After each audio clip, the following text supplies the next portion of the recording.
To other news, a man has been charged with the September 16 double murder of an elderly family in Woodstock, St. Anne. He's 36-year-old Shamar Dinald of Bellier Meadows, Discovery Bay in the parish. Reports are that 61-year-old Thelma Nemhard and 68-year-old David Nemhard were at home when armed men entered and began shooting them. Another family member who was home was shot in the neck. Dinald was charged on Friday with murder, illegal possession of firearm and ammunition, and wounding with intent. A court date is to be finalized. And still ahead in primetime news, the business review and international news. Please stay with us. In this week's edition of the Business Review, we look at a businessman who took a leap of faith and left his 9-to-5 job to start his own business in woodcrafting. Codian Barrett reports. Unlike average woodworkers, Woodpecker Designs is not just carpentry or cabinet making. They have carved into smaller wood items, creating souvenirs and decor. The business started 3 years ago when owner Ekron Ferguson decided to make another stream of income. But juggling his full-time job with his business became time-consuming. And when he wasn't seeing the results he wanted in the business, he left his full-time job and focused on Woodpecker. But how did his woodcrafting interest come to be? I started in woodworking from high school. I went to Manchester High School. I was given the opportunity to practice with my teacher after school and on weekends because he did a lot of extra jobs. So by the time I left Manchester High School, I was an avid woodworker. He went on to further his studies in wood turning, a type of art fashioning wooden pieces into various forms and shapes by means of a lathe.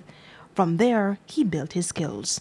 Along with the savings, he got some much-needed assistance to start the business. I benefited from the Hard Trust NSTA grant, and then I had some investment portfolios, and I cashed in those to buy additional equipment. So that's where I got most of my funds.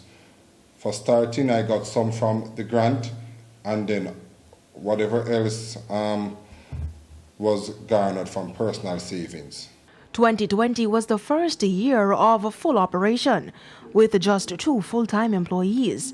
Since he decided to focus on the business, sales have seen an increase. However, a business at this stage, whatever quote-unquote profit we make, we have to keep on putting it into expanding, buying new equipment, etc.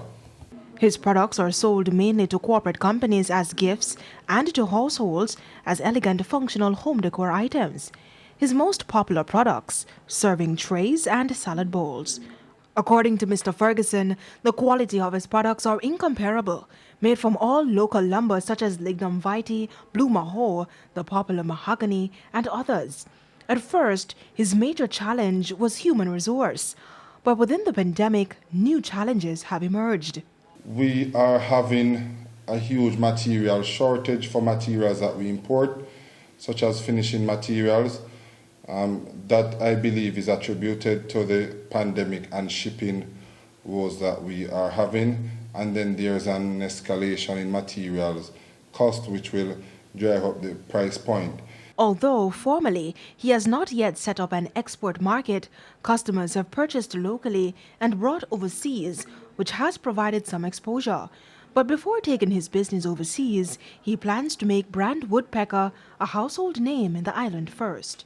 Codian Barrett, TVJ News.